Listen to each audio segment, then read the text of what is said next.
just repeat all of this stuff about portfolios because it's just so incredibly important. So incredibly important. Okay. Yeah, of course it's not even up on my screen. Give me 1 second. Let's see, 7B, nope.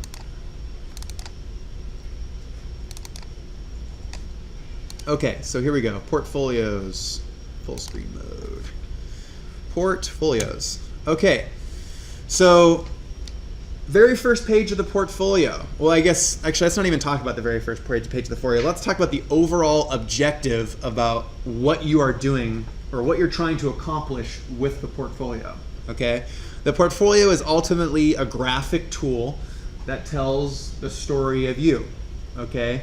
It tells your employer, it tells whoever you may be applying to school next semester or the following semester or whenever that might be. It tells them who you are as a designer and how you think, okay? Often portfolios focus too much on skills, okay? Just like a resume. So you can see here in this first little example, this is actually a great example of what this is, but often portfolios do focus too much on the skills and things about text and saying I'm really good at Photoshop or I'm really good at InDesign. As I mentioned earlier, that's not necessarily the case. It's great to say that, and you can see in this example that there's actually a little bar graph down here that says, hey, I'm really good at AutoCAD, and I'm mediocre at Revit and Illustrator, and I'm really good at Grasshopper, blah, blah, blah, blah. So that's good, that's really good, but ultimately it's the rest of the content that really, really matters, okay? So this is your opportunity to tell the story of you as a designer. What is your thought process? And this is a great time to, I know probably about, maybe after my first year, when I started creating my portfolio, I realized that I had like no content to create a portfolio with. Yes, I had all my final projects and I had all my final imagery, but something that I didn't have was all of the work between the very beginning of when I first drew a sketch on what I was thinking for my final project for that semester to the final renderings. And I can't emphasize the importance of documenting all these little steps from the very beginning to the very end. All your little sketch models, all your little sketches, your watercolorings that you did to create a concept. Keep track and photograph and document all of this information so that you can show the step-by-step process of how you think as a designer, okay? Just showing a bunch of final images is not really what, it's better than nothing, and that it could be you could ultimately have a nice portfolio just showing final images, but I promise you that that's not really what the reviewers want to see. So make sure to tell the story of you as a designer. What makes you unique and different? I'm going to tell you something that will probably blow a lot of your minds. I say what makes you unique and different for a reason, because let's say you're applying to grad school to UC Berkeley Architecture School. UC Berkeley probably admits about 15 to 20 people every semester, maybe even every year. I don't even know if they admit people on a semesterly basis, but they admit about 15 to 20 people every semester out of about 5,000 applicants. Okay, could you imagine being the people that you send your portfolio to, and these 10, 15 people have to review 5,000 portfolios? The first time they flip through it, they're going to flip through it in about 10 seconds. They're not going to read anything. They're going to look at it, each page, for about 1 second. And ultimately, they're looking at the overall concept. How is it organized? How are the pictures? And they'll be able to tell a lot about you. And in that 10 seconds, it's either going to pass the test and it's going to go into the next round pile, or it's going to go into the you're not accepted to UC Berkeley pile, which is about 99% of the people that apply. I applied to Berkeley. I didn't get into Berkeley. But who knows? It doesn't necessarily mean that you're not as qualified as the people that did get into Berkeley. It just means that however you displayed your work maybe wasn't quite as good as the person that got in.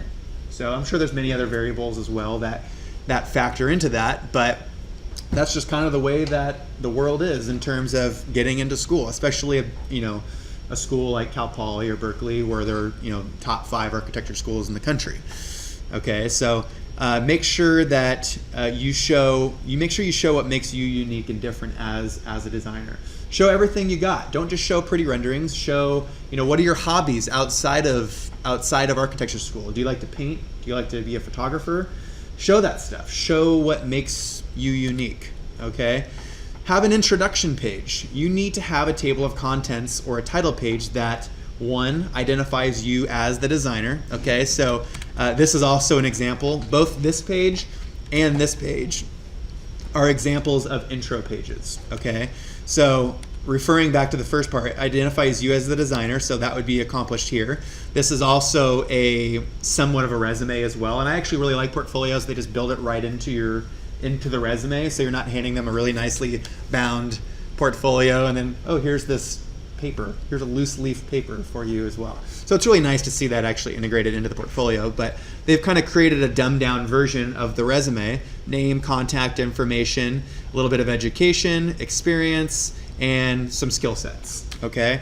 The next slide, or the next page, is the table of contents, okay? This identifies the projects in your portfolio. What are you going to be talking about? This is the first thing the reviewer is going to look at. Is it intriguing? Do they want to continue looking at it? Maybe not, okay?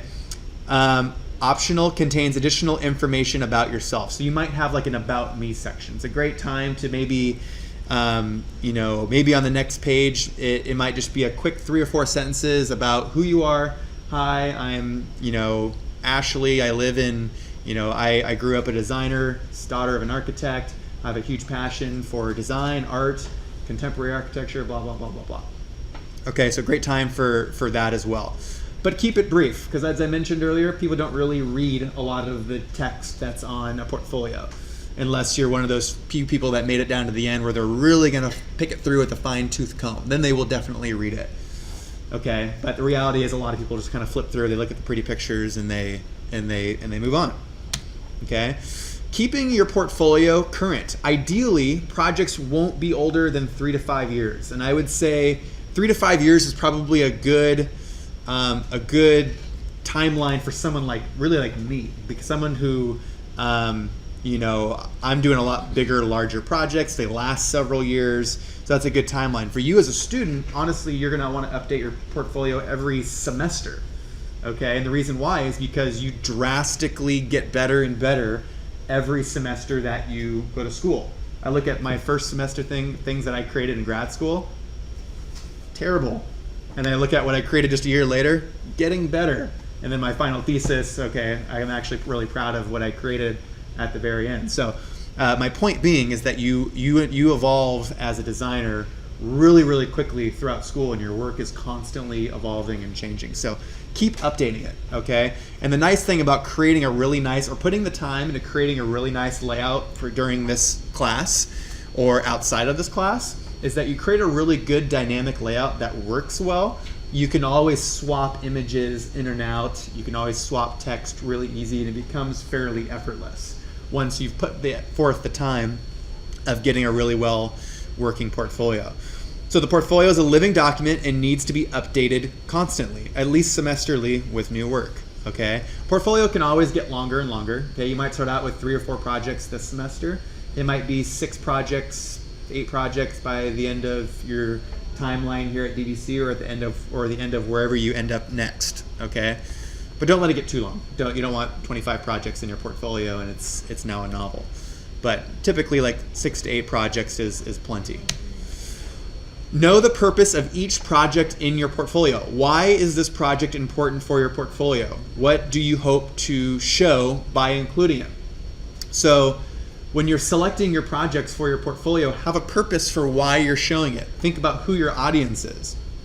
Are you applying to grad school? Are you applying to a position as a CAD technician for an architecture firm or a civil engineering firm? Okay, if you're applying as a CAD technician, where you're only going to be doing CAD work, it may not be super relevant to show a bunch of really pretty renderings. Okay, so think about who your audience is and what the purpose of your portfolio is.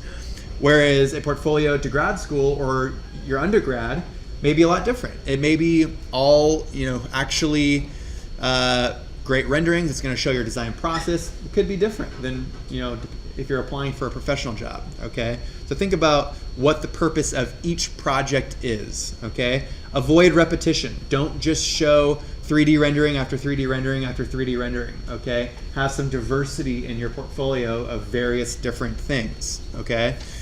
Maybe highlight something that you did really well for a particular project. If you're not all that jazzed or excited about your renderings that you created, but maybe you were really jazzed about your 3D model that you created, highlight that skill for that project and not necessarily the renderings, okay? Show diversity in your projects and skills. Who did what? Most of you guys and gals, especially if you're in the architecture school here at DVC, you're going to have projects where you do group work, okay? Group work can be difficult to include in a portfolio unless you make it clear you did or who did what as the group. I remember in my portfolio, I definitely had a project or two, probably like 2 out of my 6 or 7 projects were group projects. And I clearly stated the names of my team members. I clearly stated what part I had, whether I did all the Illustrator work or I did the colorful graphics or whatever. So make sure you focus on your specific contribution. And the reason being, Brian here will may likely be applying to the same school that you are. And you guys might be a team. You might be a team over in studio where you guys have the same project.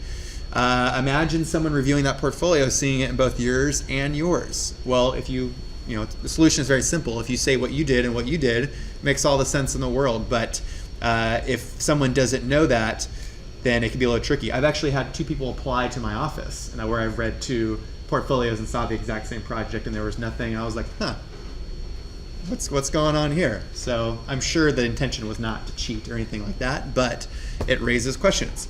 It is likely that other members of your group will also be applying for the same position, so school employers will potentially see it twice. All right. A killer portfolio is well designed, okay? A really good portfolio, as sad as it is to say, or actually just being honest, a really well-designed portfolio can have mediocre work and look really, really, really good, okay? So not to say that I necessarily want that to be the case, but that can cover a lot of things. But ideally, a really well-designed portfolio with a lot of really good work is going to make for a really spectacular portfolio, and it really, really, jumps off the page. So great portfolios take time to evolve. I promise you, the portfolio that you make in this class is not going to be your best portfolio. It's not going to be the one that you ultimately go and apply for a job for. You'll likely look at it next year and you'll probably completely change it. I probably made 5 portfolios in the span of my time at school, and everyone changed every semester. I had a new idea. My old layout was in my head no longer cool, and I had different thoughts and how I thought it should come together. So there's an evolution to the portfolio, and it's always great to constantly go back and look at it. If I looked at my portfolio I used to get my current job 6 years ago, I'd probably say it looks partly silly in certain aspects. Whereas if I redesigned it today, I'd probably have different thoughts. Trust your intuition. So if the little devil is sitting on your shoulder and something's just not right, think about what it really is that's not making it right and spend the time to fix it, because other people will notice the same thing, okay? Especially designers and architects. I am one of the most unbelievably, and my boss even times 10, critical people when it comes to looking at these kind of things. And little fine details. Architects notice little fine details, okay? So the things that you think they may not notice, I'll notice. I probably will. So it's just food for thought, okay? So here's a couple example slides of some portfolios, and we're going to be looking at one portfolio by the name of a person named Alex Holgraf. He is a visual specialization artist that works for many firms, big firms, Gensler, SOM, lots and lots of other firms. He creates specialized graphics and portfolios for these people. Okay, so we'll look at what kind of makes his portfolios really successful. Okay, so a couple things, and I'll point out a lot of them in this first slide, but pay attention to how it continues from page to page. Okay, so let's look at how this is kind of broken down. This is two pieces of paper, 8.5 by 11 on both sides. Okay, so when you're opening up InDesign and you have that option to click on facing pages, this is ultimately what you are getting. Okay, you are getting 2 pieces of paper.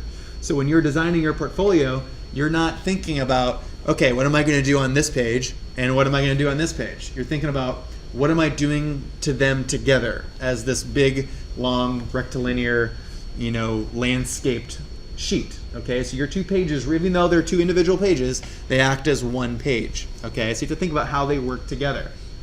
So what he works on, or what he does in this particular in these next couple slides, is he uses a nice little 3/4, 1/4 rule. So we talked about the golden ratio last class.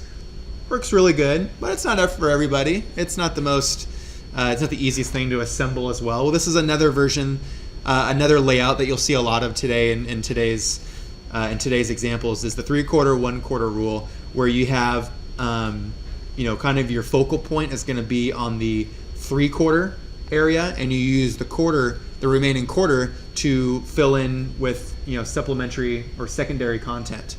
Okay, so let's just kind of analyze what we have here. We have a nice full page rendering, okay, that spans 3/4 of the page. Real simple, easy, one really sharp image, okay, that fills 3/4 of the page. Notice that it does pass through the binding, okay? So, we'll talk about margins a little bit today when we're looking at multi-page spreads, but you will see lots of examples where images go through the binding. Yeah?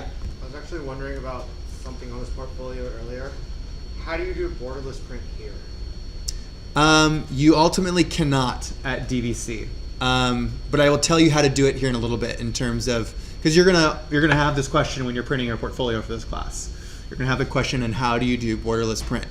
Well, if you do it yourself, okay, well, let's just answer it right now. If you do it yourself, it means taking out an X-Acto knife, and it means trimming the paper. But I promise you that hour that it takes you to do that for your 10, 15 pages, it will ultimately make the portfolio. It is a huge difference. I absolutely love full page bleed images, okay? But no, a printer cannot print directly to the edge of the paper. No printer that I know of can. A lot of times what you see is something like an 8.5 by 11 piece of paper printed on maybe an 11 by 17 sheet, or something that's just a little bit, or not legal page, or is it legal? That's just slightly bigger than 8.5 by 11. There's one paper type that's just slightly bigger that a lot. Whatever it is what it is. But I think you're correct. Yeah, but basically you're printing on a slightly larger page than 8.5 by 11. You're trimming right to the edge. So if you're printing at a professional press, they have machines that just do that for you. And if you're willing to spend the extra $20, I would just do that. Yeah, it makes a huge difference. It is tricky. I remember the first time I was like, ooh, I'm going to do it myself. It didn't quite turn out the way that exactly I wanted it to, but you can do it. But no, you cannot print right to the edge. Okay, it takes a little time and effort. So let's look at what else we have. So we have this nice black and white graphic, and then we have this nice little title that introduces this project to the portfolio. Okay, I think last class or the class before I talked about, I personally like kind of little color on the page, and you might have a specific item or a specific item that color is applied to that ultimately draws your eye to where the page starts for that particular spread. Alex does that right here, where he introduces the 9 square cube, and then as we go to the next pages, you'll see that kind of shifts. He has a little paragraph about what it is that this is all about. Okay, and something else that anybody else notice anything that might be really, really clever about this? The 9 squares. Yeah, the nine squares at the very top. Anybody have any idea what maybe that is? It's a little icon that just that shows in the portfolio. So let's just say you have a portfolio and you're flipping through it really quickly. Well, you see that little symbol in the corner of the page that's telling you that you're still on the 9 square cube project. And then when you get to the next project, it's a villa. It's a villa, Tuscan villa. That symbol would change based off the project. And you'll see an example of how that's actually tied to the table of contents as well later on. So a couple really nicely thought of and creative ways to create this portfolio. But when you look at the entire thing, it's still pretty simple, right? There's not really a ton to it. He's not filling it with tons of data. It's one image, a little bit of text, and some really key pieces that really keep it well organized. Okay, so this is the second piece of that. Again, the 3/4, 1/4 rule, but or maybe it's like 2/3, 1/3. But he keeps the same proportions, but he flips it. He introduces the yellow to now the graphic. Okay, the graphic is on the left side of the page. Still consistent title, text, but he also begins to show the design process and how he got to the final rendering that he has here. Okay, so he shows that design process. I started out with what looks like a Rubik's Cube. Then he started to push and pull it. And some things were deleted and some things were added. And ultimately he ended up with this 9-cube house. Okay, so that's the kind of stuff that people love to see. So, I mean, this is a good example because this guy is what he does for a living. So I hope that everyone here can produce something like this eventually, and I think everyone can.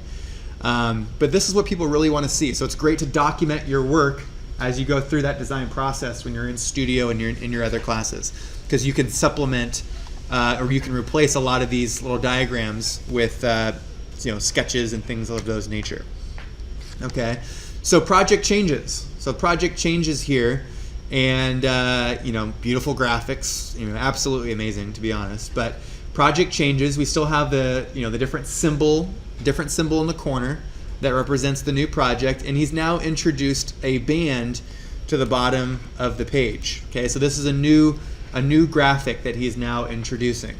Okay, something else that's really, really clever, he actually added, and I've had a couple students do this, he actually added this gradient to the center of the binding to give the impression that you're flipping through a book even though you're just viewing it as a PDF. I'll show you how to do that today. But a really clever thing that just kind of gives some added depth to a otherwise flat portfolio that you're viewing on a screen. So back to that question is, how will this be viewed? Is it going to be viewed on on a computer? Is it going to be printed? So you might have a couple variations of that. Okay, next slide, same project, deconstructing the model that he had just created. Okay, I mean, this probably took him forever to create, but super, super cool. That bar has now moved to the top. We still have the same 3/4, 1/4, or 1/3, 2/3 rule that he's applying to this. Okay, so you can see that consistency as he keeps adding content to the sheet or to his portfolio. All right, starting to get a little bit more complicated. All right, but he starts to break it down into 3 columns. Okay, that 3 columns, so that changes a little bit. All right, so he actually breaks his own rule there for a slide. I'd say this actually gets a little, I mean, this is obviously beautiful work, but this starts to get a little clustered. Okay, so same division of space. You can still see that same line there in terms of that space in this space, but he still has that kind of consistent bar at the bottom to where he divides that into a variety of renderings. Okay, notice that the spacing between the different renderings is exactly the same between all of them. Okay, I can't count the number of times when I see like 1/8 of an inch, 1/16 of an inch, and all these different spacings all over the portfolio. So those are all examples of the little details that people will pay attention to. All right. So here's another one. This is another portfolio. This is actually a student portfolio. Okay, this was done a few semesters ago. This was not one of my students. This was one of the other teacher's students. Probably about 3 or 4 years ago. Okay, so architecture portfolio, very simple cover, great composition. You can see that the image in the corner is intriguing. We don't necessarily know a lot about it, so it kind of makes me want to flip the page and maybe find out a little bit more. But it blends really nicely into the cover. It's not overly distracting, but it's intriguing. It makes me want to flip to the next sheet. All right. So here's his introduction page. He has his table of contents that gives you a little brief introduction to what each of the projects are in his portfolio. All right, so you have a little thumbnail image of what the new school of downtown something is, and along with his 4 other projects. And we already talked about kind of the little mini resume, if you will. All right. So here comes this is kind of a combination of what we talked about last class with the golden ratio, and also very similar to what we saw in our last portfolio. So you can see that's probably about 0.618 in the difference, but it's also about 3/4, 1/4, or 1/3, 2/3. Okay, but very simple. One image on the right-hand side. Lots of consistent details from sheet to sheet down here at the end. So whereas Alex had that little symbol in the corner, this person substituted that with a very simple line that gave a little title to the corner. Okay, that just says, you probably can't see it on the projector, but it says Design Studio 1, Professor Barbara something. Okay, so this is one of their other classes. Okay, and then Downtown Cairo, phase 1, page 4 of 5 for that particular project. Okay, but 3 of the exact same size images, all of the same proportions, and very neatly organized. I think I see elements of all those 3 like an HDR image, but obviously it's not an HDR image because they really conflict with each other. Yeah. So do you think he extracted out key elements from those 3 images and combined them? Yeah, I could see that. So if I look at it really carefully, I could see these people right here. I could see them right here as well. You could see the background of, so this building right here is the edge of this building right here. So yeah, he kind of created a collage, if you will, and create and put them all together. So he's showing his process is he's showing the original images of what he started with and the final project, or basically the final thought. Okay, something to keep in mind as you're going through this process is you will probably frequently, as you're assembling your material for a specific project, you're going to realize that, okay, maybe I don't have all of the exact images that I wish I had. I probably, for nearly every portfolio that I created, I went back and added content, or I maybe spent another day working on a project that I finished 6 months ago. I went back and I added the details that I now know I need, because I'm now seeing them presented in a portfolio format, and I'm like, oh man, I wish I had some little sketch models. Well, I went back and I actually created some sketch models. So don't be afraid to go back and add additional content when you realize that you wish you had a few more small things, okay? Because you won't create everything perfectly the first go around. You will be missing things when it comes to assembling the portfolio. So this is another student portfolio, very simple. Okay, yellow writing. Notice that the font is probably well selected. We have a nice little hierarchy of the text. Table of contents, a little bland for what I like. I think sometimes it can be really easy to try to go the whole Apple effect, where it's simple and really clean. People write portfolio right in the middle of the cover, and they leave it at that. And that's the way every single one of their sheets are. And there's kind of a difference between really well organized, simplified portfolio versus I just didn't want to spend a lot of time on it, and I'm using the whole Apple approach to make this quote-unquote beautiful portfolio. So people can usually tell. Then we have a little resume, okay, a little about yourself, resume included. Here's the first page of that portfolio, really nice full bleed of the entire sheet. A couple things that I kind of pay attention to. This is, of course, beautiful rendering. It's gorgeous. But a couple things that maybe don't work the greatest. This text, she's created, or he or she who created this has really nice hierarchy of text. We have a nice big bold title, gets a little smaller to where the location is, and then we're down to the body text, which is probably like 10 point. I would never really go over like 10 point for body text, okay? Because people won't really read it, and you don't want to pop so much that it's distracting from the actual imagery.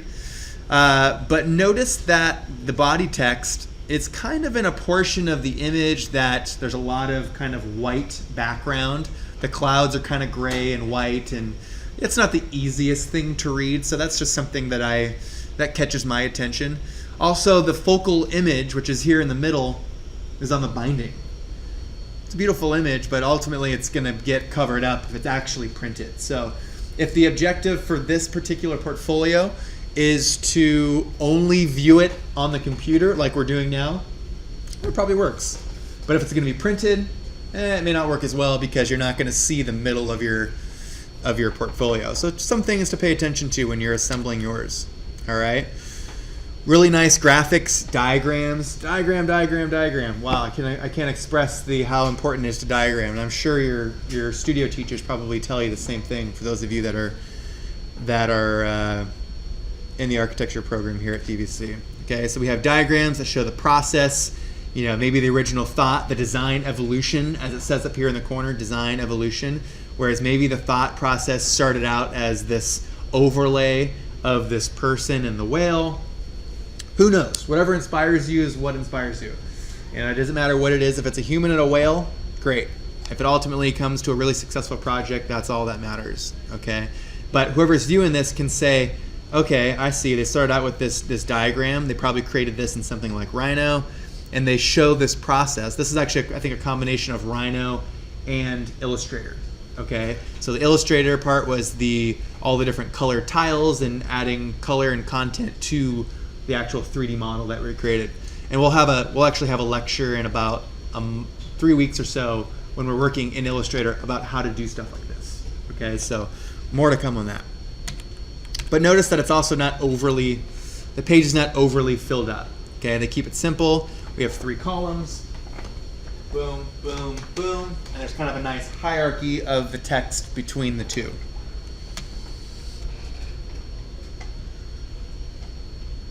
Also really nice, we have 3 fairly even columns. I'd say this right page starts to get a little clustered. There's a lot going on. It's beautiful diagramming on both sides, but there's a lot going on here. So it's a little overwhelming somewhat, but still beautiful. Nice program diagram showing what's going on each of the floors. Real simplified, easy to understand, and then some kind of rendered floor plans.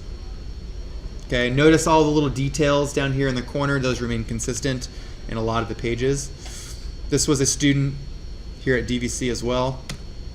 Okay, this is actually the perfect example of, this was a student in this class. Okay, so a lot of you guys probably recognize Mondrian Museum, Calder Museum. These are all things that you're doing over in the studio, probably right now, along with some other examples.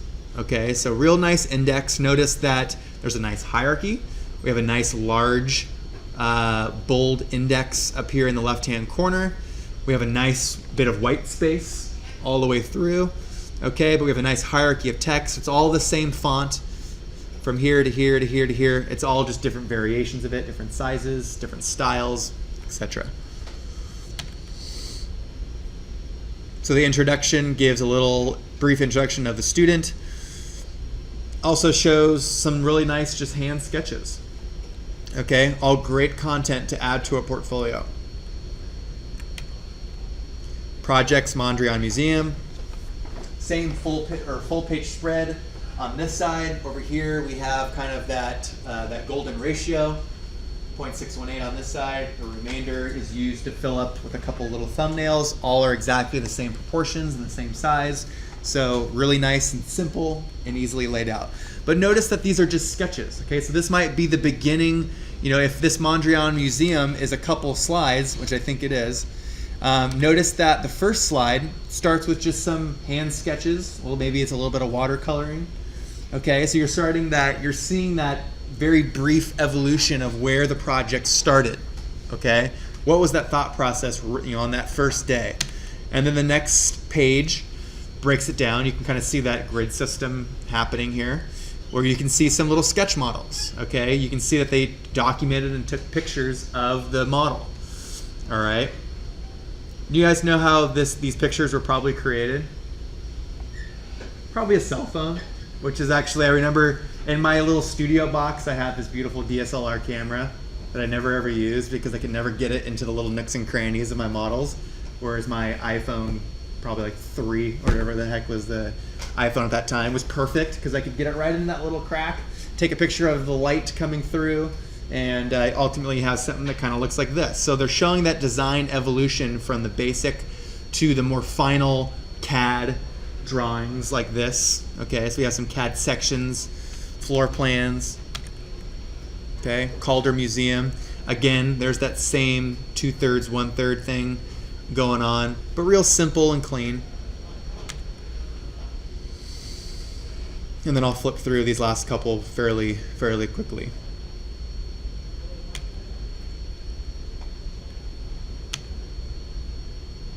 This is actually a rendering. Isn't that a beautiful rendering? That looks pretty darn real. So, the beauty of Vray and things that we can do these days is quite remarkable. Okay, so that's it.